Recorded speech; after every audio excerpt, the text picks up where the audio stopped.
आज के कार्यक्रम में आपका स्वागत। हमने जो धर्म साक्षरता को लेके जो सीरीज शुरू की उसकी श्रृंखला में आज हम पिछली बार मैंने बातचीत की थी आपसे लास्ट टाइम तीर्थ यात्रा को लेकर। तीर्थ यात्रा में और तीर्थ में क्या खो गया और तीर्थ यात्रा क्यों करते थे। अब मैं कुछ जो प्रमुख तीर्थ स्थान हैं जिनमें मथुरा है, बनारस है, हरिद्वार है, प्रयाग है, ये तमाम जो प्रमुख तीर्थ स्थान है इनके बारे में एक एक करके मैं बात करूंगा मैं आपसे। तो आज का जो एपिसोड है वो मथुरा के ऊपर कि मथुरा का जो पौराणिक प्राचीन कालीन साक्ष्य या प्रमाण क्या है उसको लेके बात करूंगा। ये बातचीत करने का मकसद ये भी है कि हम एक तो अपनी परंपरा को जाने, दूसरा ये कि जो मिसकंसेप्शन है, जो गपबाजी है शहर को लेकर या तीर्थ स्थान को लेकर, उस गपबाजी से अपने को मुक्त करें। गूगल के आने के बाद में गपबाजी या फेक कम्युनिकेशन बहुत बढ़ गया है। तीर्थों को लेके भी, तीर्थों पे देवताओं को लेके भी ये फेक कम्युनिकेशन सबसे ज्यादा है। उनकी व्याख्याएं, उनके बारे में परिचयात्मक बातें वो फेक रूप में बहुत मिलती हैं। तो इससे भी इस मुक्ति मिलेगी क्योंकि मैं मानता हूं कि भारत के लोगों को अपनी परंपरा को जानना चाहिए और परंपराओं का सही अर्थ जानना चाहिए। अपने तीर्थ स्थानों को जानना चाहिए, अपनी तीर्थ स्थानों के बारे में जो सही चीजें लिखी हुई हैं प्रामाणिक पाठ में उसे जानना चाहिए।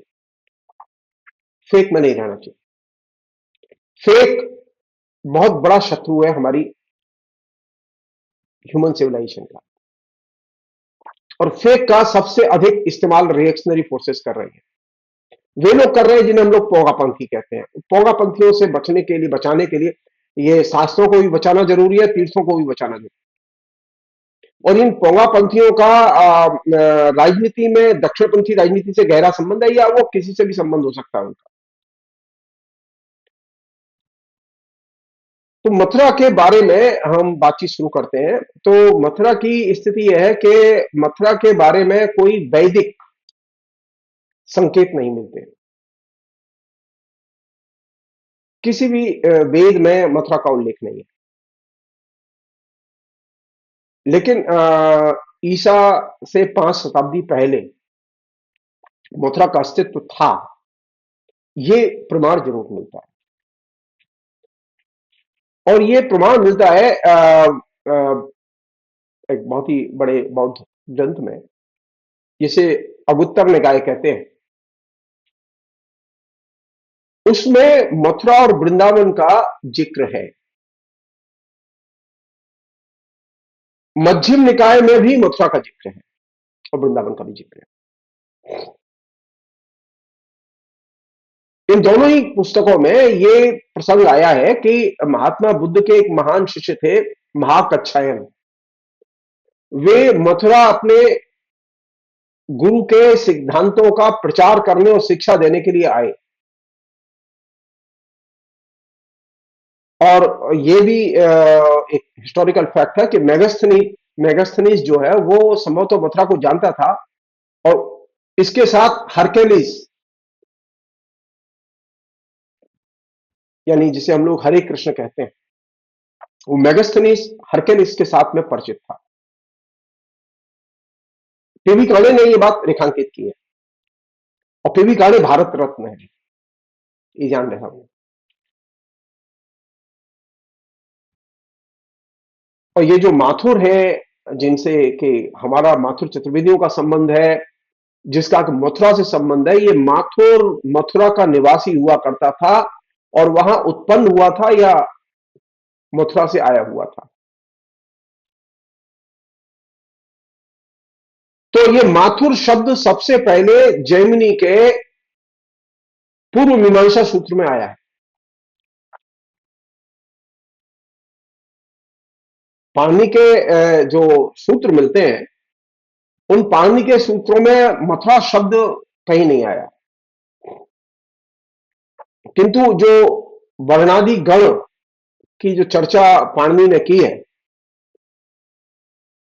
उसमें मथुरा का प्रयोग जरूर मिलता है।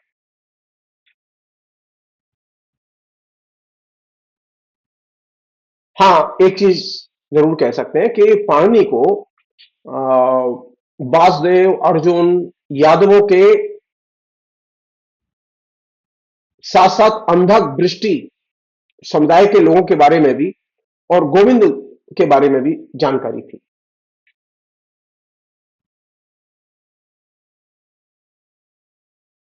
ये पाणिनि की राइटिंग में या लेखन में ये चीज उपलब्ध है।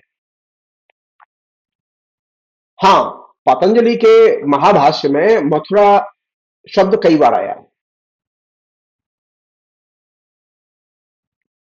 कई स्थानों पर मथुरा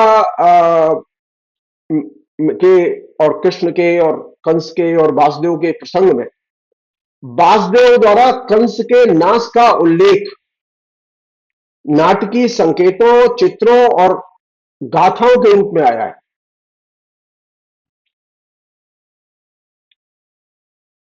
एक बहुत महत्वपूर्ण ग्रंथ है उत्तराध्ययन सूत्र।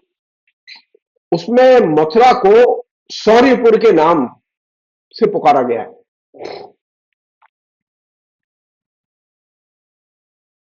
तो ये जो महाभाष्य है जिसमें के मौर्य नगर की चर्चा मिलती है, वो मौर्य नगर एक्चुअल में मथुरा ही है।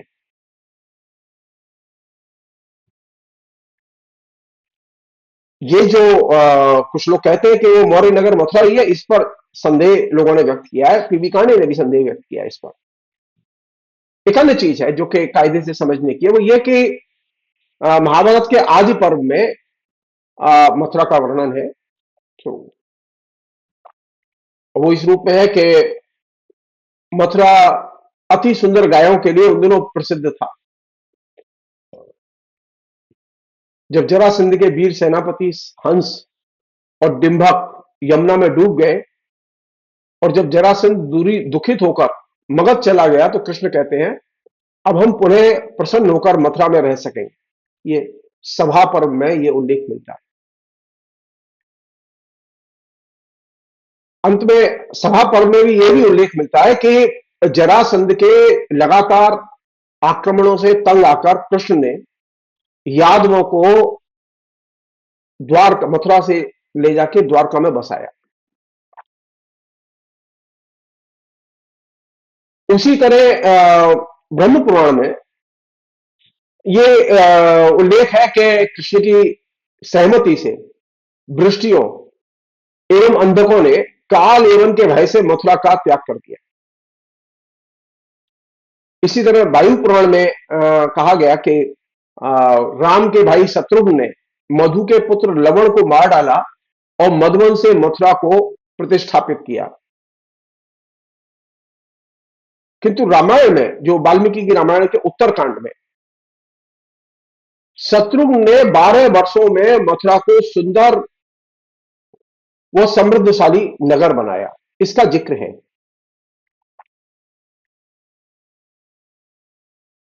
उसी तरह घट जातक नामक जो बहुत महत्वपूर्ण पुस्तक है, उसमें मथुरा को उत्तर मथुरा के नाम से पुकारा गया।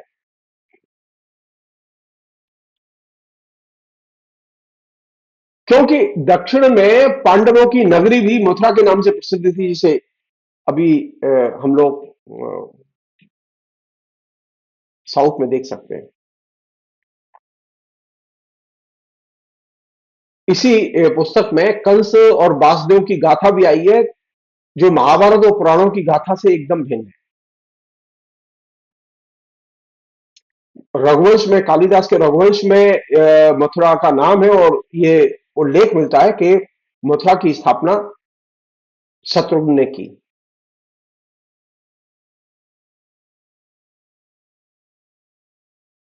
चीनी यात्री जो वेल्सांग, उनके जो संस्मरण मिलते हैं, यात्रा संस्मरण, उसमें मथुरा में अशोक के जमाने के 3 स्तूप बने थे, इसका उल्लेख है। 5 देव मंदिर थे और 20 आराम घर थे जिनमें 2000 बौद्ध रहते थे। ये जो वरुण सांग की पुस्तक है, Buddhist records of western world, इसकी वॉल्यूम 1 में ये जिक्र मिलता है। एक और दूसरी बहुत महत्वपूर्ण लेखक है जिन्होंने कि मथुरा और दूसरे स्थानों को लेकर काम किया है, जेम्स एलन। जेम्स एलन का कहना है कि मथुरा के हिंदू राजाओं के सिक्के ईसा की दूसरी शताब्दी, ईसा पूर्व दूसरी शताब्दी के आरंभ से और ईसा की पहली शताब्दी के मध्य तक के हैं। यानी ईसवी सन के 2000 पहले और ईसवी सन आने के बाद में 100-150 साल बाद तक के सिक्के मिलते हैं। इससे मथुरा का अस्तित्व था ये पता चलता है। कैम्ब्रिज हिस्ट्री ऑफ इंडिया में इसका जिक्र है। इसी तरह एफ एस ग्राउस की जो पुस्तक है मथुरा के नाम से, जो कि सन 1880 में लिखी गई, जो दूसरा संस्करण उसका आया, उसमें भी मथुरा के प्राचीन इतिहास के बारे में उल्लेख किया गया है।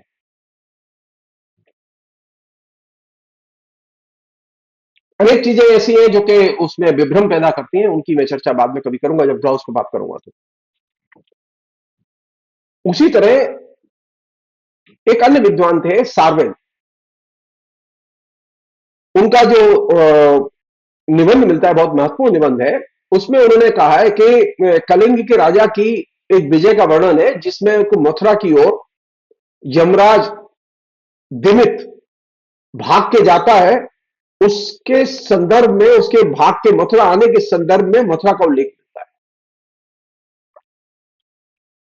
इसी तरह मथुरा की मैं क्यों ये महिमा के बारे में बता रहा हूं, मथुरा के हमें हिस्टोरिकल नैरेटिव यानी इसके ओरिजिन और इसके डेवलपमेंट के बारे में जो हमारा प्राचीन टेक्स्ट है वो क्या बोलता है। ये पंडित, पुजारी, ये महंत, इनको ये टेक्स्ट के बारे में पता नहीं है, वो जानना भी नहीं चाहते।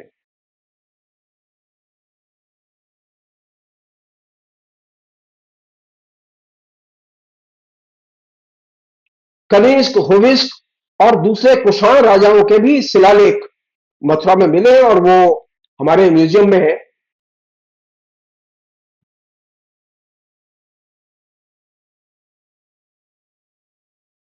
कनिष्क का जो एक नाग प्रतिमा का शिलालेख मिला है, उसका उल्लेख मिलता है।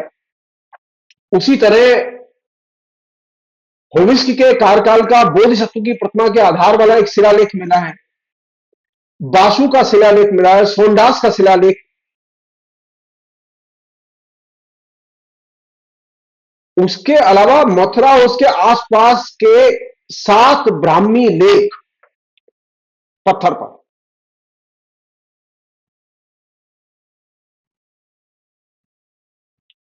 उनमें एक अन्य मनोरंजक शिलालेख भी है जिसमें नंदी वन और मथुरा के अभिनेता शैलाला के पुत्रों द्वारा नागेंद्र दधिकर्ण के मंदिर में प्रदत्त एक प्रस्तर खंड का उल्लेख है।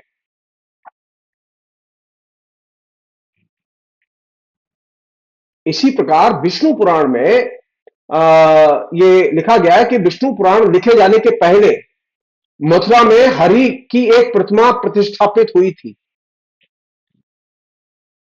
और इसमें भविष्यवाणी की गई थी कि मथुरा, प्रयाग, साकेत और मगध में गुप्तों के पूर्व 7 नाग राजा होंगे।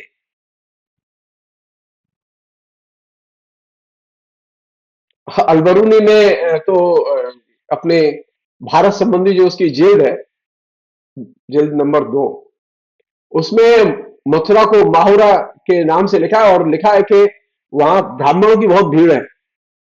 अरे ब्राह्मणों की भीड़ यहां अभी भी है, एक अजीब बात है। ये सारी बात रखने का पर्पज ये है कि मथुरा का जो उल्लेख है वो उल्लेख ईसा के 5 या 6ठी शताब्दियों के पहले से मिलता है एक शहर के तौर पर, और इस लिहाज से मथुरा एक बहुत ही समृद्धशाली शहर है। महाकाव्य जिस दौर में लिखे गए, उस दौर में हिंदू धर्म प्रचलन में था। अब बाद में बौद्ध धर्म आया, जैन धर्म आया, और इन सभी धर्मों का मथुरा के साथ में बहुत गहरा रिश्ता रहा है। और यही वजह है कि यहाँ हिंदू राजा भी रहे हैं, या बौद्धों का भी असर रहा है, उनसे प्रभावित लोग रहे हैं, या नाग और उनसे प्रभावित भी लोग रहे हैं। 7वीं शताब्दी में जब वंशांग यहाँ आया था, तो उस समय बौद्ध धर्म था और हिंदू धर्म भी था, लेकिन बौद्ध धर्म और हिंदू धर्म दोनों की समान रूप से पूजा होती थी मथुरा में। कृष्ण कृष्ण नहीं था, ये दिमाग से निकाल दें हम लोग। 11वीं शताब्दी के बाद से ब्राह्मणवाद और ब्राह्मण धर्म की प्रतिष्ठा मथुरा में हुई है।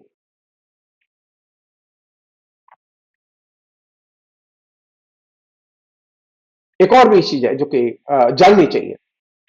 अग्नि पुराण में एक विचित्र बात लिखी है कि राम की आज्ञा से भरत ने मथुरापुरी में शैलूष के 3 कोटि पुत्रों को मार डाला।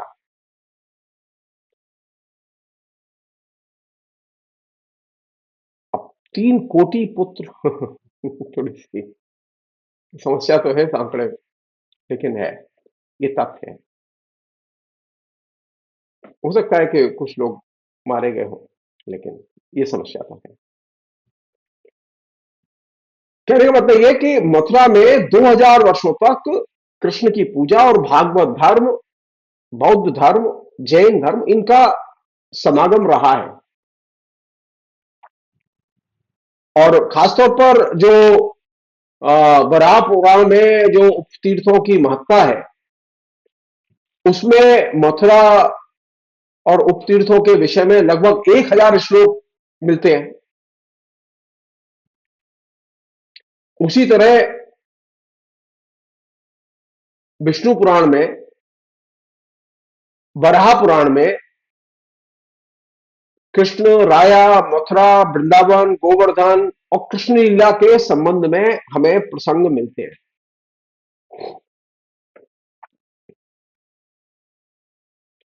पद्म पुराण कहता है, जो कि पौराणिक आख्यान है, कि मथुरा जब यमुना और मथुरा जब मिल जाती है तो मोक्ष देती है। मथुरा और यमुना, या यमुना से मथुरा जब मिलती है तो पुण्य फल देती है और विष्णु की भक्ति देती है, कृष्ण की भक्ति नहीं। ध्यान दें, बराह पुराण में आया है कि विष्णु कहते हैं कि इस पृथ्वी या अंतरिक्ष या पाताल लोक में कोई ऐसा स्थान नहीं है जो मथुरा के समान मुझे प्यारा हो। मथुरा मेरा प्रसिद्ध क्षेत्र है और मुक्तिदायक है, इससे बढ़कर मुझे कोई स्थल नहीं लगता।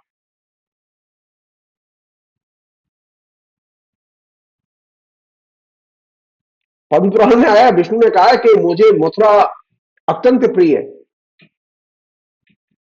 इसी तरह हरवंश पुराण में के विष्णु पर्व में भी मथुरा का बहुत सुंदर वर्णन है, और एक श्लोक में इस बात पर जोर दिया गया है कि मथुरा के मध्य देश का एक हिस्सा, शहर के बीच का हिस्सा, वह जहां लक्ष्मी का निवास स्थल है, या वह पृथ्वी का श्रृंग है, इसके समान कोई अन्य स्थान नहीं है।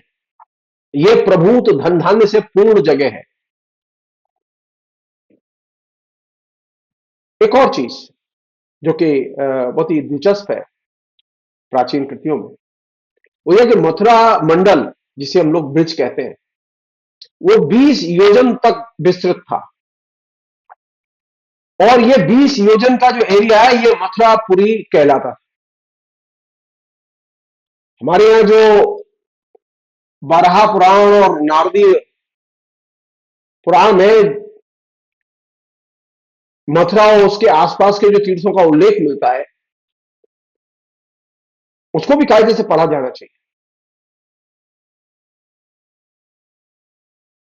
बराह पुराण और नारदी पुराण में मथुरा के पास के 12 वनों की चर्चा है। वे 12 वन कौन से हैं? वो गाए हुए सब: मधु, ताल, कुमुद, काम्य, बहुल, भद्र, खादिर, महावन, लोहवन, बिल्व, भांडीर एवं वृंदावन। 24 उपवन, इनका उल्लेख ग्राउस की किताब में भी है।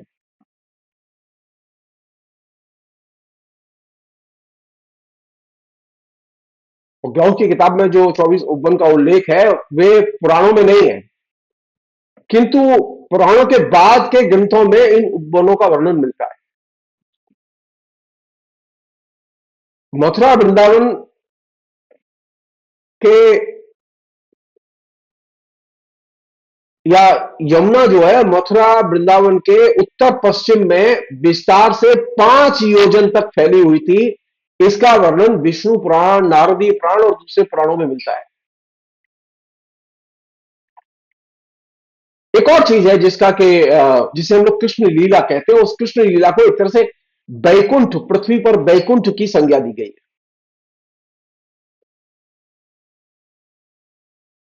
और राधा को जो है वृंदावन की जो है देवी दाक्षायणी के नाम से पुकारा गया और लिखा गया। कालिदास के जमाने में भी यह प्रसिद्ध था। कालिदास ने रघुवंश में लिखा है कि सूरसन के राजा सुषेण का वर्णन करते हुए जो उन्होंने चीजें लिखी है उसमें लिखा है कि वृंदावन कुबेर की वाटिका चित्ररथ से किसी प्रकार सुंदरता में कम नहीं थी। इसके बाद गोवर्धन की महत्ता थी, जिसे कृष्ण ने अपनी कनिष्ठा उंगली पर इंद्र द्वारा भेजी गई वर्षा से गोप गोपियां एवं पशुओं को बचाने के लिए उठाया था। ये वर्णन विष्णु पुराण में भी है, ये वर्णन बराह पुराण में भी है, और ये वर्णन रघुवंश में भी है। तो रघुवंश में, बराह पुराण में इनमें गोवर्धन और मथुरा का जिक्र आया है। और मथुरा से पश्चिम में 2 योजन की दूरी पर गोवर्धन है, ये उल्लेख मिलता है। और वृंदावन 18 मील दूर है।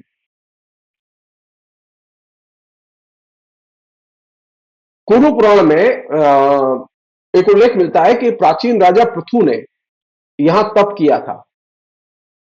हरवंश एवं अन्य पुराणों की चर्चाएं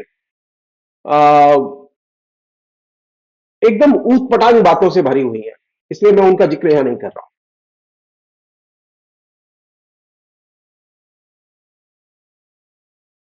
मसलन ऊट पटांग बात बता रहा हूं मैं आपको।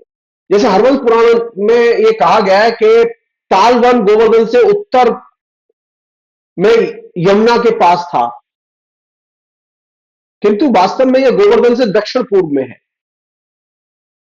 इसी तरह कालिदास ने गोवर्धन की गुफाओं का उल्लेख किया है, जिसे हम लोग कंदरा कहते हैं।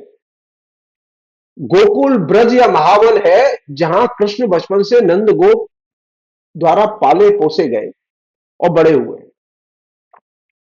कंस के भाई से नंद गोप गोकुल से वृंदावन चले आए थे।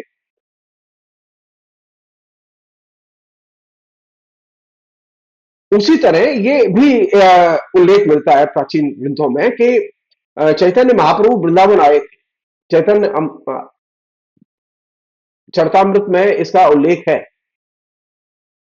उसी तरह 16वीं शताब्दी में वृंदावन के गोस्वामियों का बहुत बड़ा कंट्रीब्यूशन है सनातन धर्म और चैतन्य भक्ति संप्रदाय को संप्रसारित करने में। चैतन्य के ही समकालीन महाप्रभु बल्लभाचार्य थे। तो महाप्रभु बल्लभाचार्य ने प्राचीन गोकुल की अ, एक तरह से अनुकृति करके, नकल करके, अनुकरण करके महावन में नया गोकुल बनाया। और चैतन्य और महाप्रभु वल्लभाचार्य ये दोनों एक दूसरे से वृंदावन में मिले थे, इसका उल्लेख मिलता है। यह भी उल्लेख मिलता है कि औरंगजेब के जमाने में प्राचीन मंदिरों को, मथुरा के प्राचीन मंदिरों को औरंगजेब ने नष्ट किया था। लेकिन साथ साथ यह भी उल्लेख मिलता है कि मुगल शासन में अनेक मंदिरों को मुगल शासकों से संपत्ति मिली थी। मैं इसका अलग से वीडियो करूंगा, मैं उसका जिक्र करूंगा आपसे।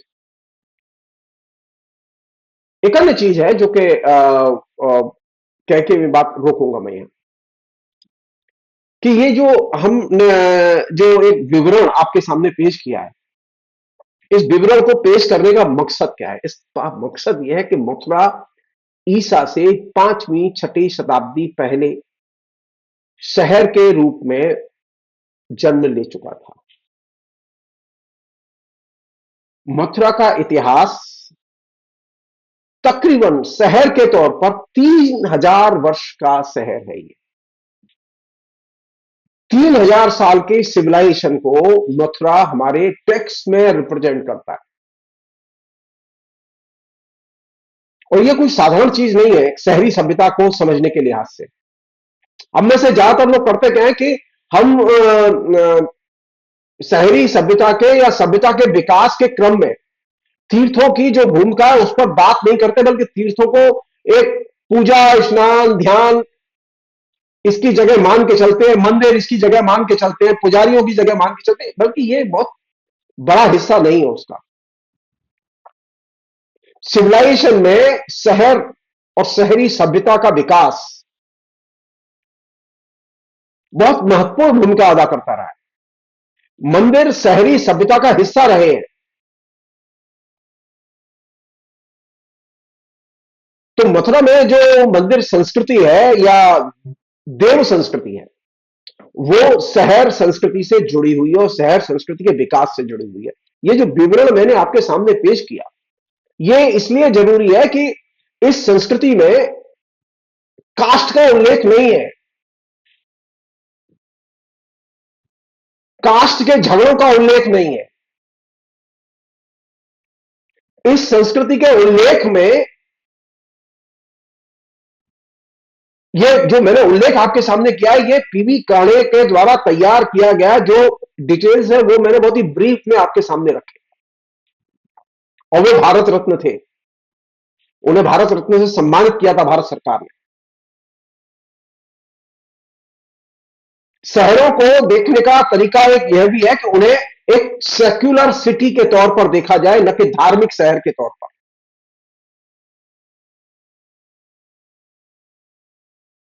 मथुरा की सभ्यता शहरी सभ्यता का हिस्सा रही है। मथुरा तीर्थ रहा है और मथुरा में धार्मिक केंद्र रहे और विभिन्न धर्मों के केंद्र रहे हैं।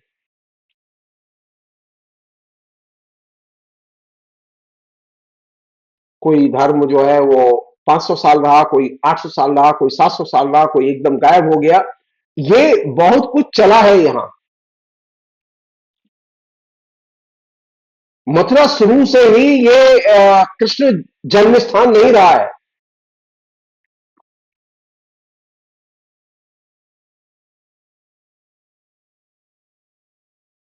ये जो एक मतलब मिथकीकरण किया गया है, पॉलिटिसाइजेशन किया गया है, राजनीतिकरण किया गया है, ये गलत है। मथुरा एक शहर है और इसकी शहर के तौर पर सभ्यता के विकास में बहुत बड़ी भूमिका है। मथुरा एक तीर्थ स्थल भी है, लेकिन ऐसा तीर्थ स्थल जिसमें कि आ, बंदिशें नहीं थी। एक ऐसा तीर्थ स्थल जिसमें कि तमाम धर्म के लोगों का स्वागत, सत्कार और सम्मान होता था और यहां पर विभिन्न जातियों के लोग रहते थे। और संयोग से मथुरा को माथुर कहते हैं और मैं माथुर चतुर्वेदी हूं। कोइंसिडेंट है ये। अब ऐसा नहीं कि मैं हिस्टोरिकल पुरुष हूं, ये गलतफहमी नहीं होनी चाहिए। तो ये जो चतुर्वेदी है उनका एक बहुत अच्छा लिंक है इससे, ये बात सच है। शहरी सभ्यता के सिविलाइजेशन में धर्म एक बहुत महत्वपूर्ण एलिमेंट रहा है मेडिवल पीरियड में, एंशिएंट पीरियड में, लेकिन धर्म के अलावा कल्चर भी रही है। मथुरा में कल्चर भी थी, जो पिछले 3000 वर्ष में विकसित हुई और आज मथुरा वहां पहुंचा। वो कल्चर कौन सी थी? मथुरा में मेडिवल पीरियड के पहले एंशिएंट पीरियड में किस तरह की कल्चर थी? इसकी चर्चा हम अगले एपिसोड में करेंगे। बहुत बहुत शुक्रिया, थैंक यू।